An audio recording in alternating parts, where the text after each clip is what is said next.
কবি সুনীল গঙ্গোপাধ্যায় লেখা কবিতা কেউ কথা রাখেনি। কেউ কথা রাখেনি, ৩৩ বছর কাটল, কেউ কথা রাখেনি।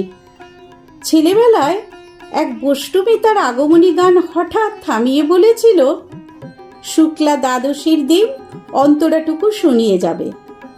তারপর কত চন্দ্রভূপ অমাবস্যা চলে গেল, কিন্তু সেই বষ্টমী আর এলো না। ২৫ বছর প্রতীক্ষায় আছি।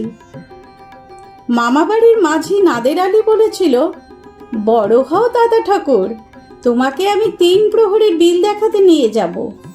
সেখানে পদ্ম ফুলের মাথায় সাপ আর ভ্রমর খেলা করে। নাদের আলী, আমি আর কত বড় হব? আমার মাথা এ ঘরের ছাদ ফুঁড়ে আকাশ স্পর্শ করলে তারপর তুমি আমায় ৩ প্রহরের বিল দেখাবে? একটাও রয়েল গুলি কিনতে পারিনি কখনো। লাঠি লজেন্স দেখিয়ে দেখিয়ে চুষেছে লস্কর বাড়ির ছেলেরা।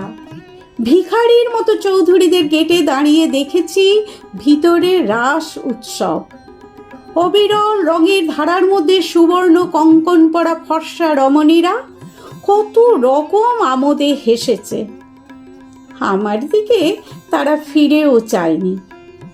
বাবা আমার কাঁধ ছুঁয়ে বলেছিলেন, দেখিস একদিন আমরাও। বাবা এখন অন্ধ, আমাদের দেখা হয়নি কিছুই। সেই রয়েল গুলি, সেই লাঠি লজেন্স, সেই রাস উৎসব আমায় কেউ ফিরিয়ে দেবে না।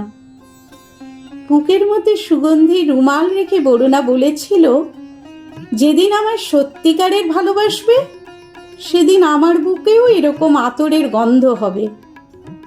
ভালোবাসার জন্য আমি হাতের মুঠোয় প্রাণ নিয়েছি।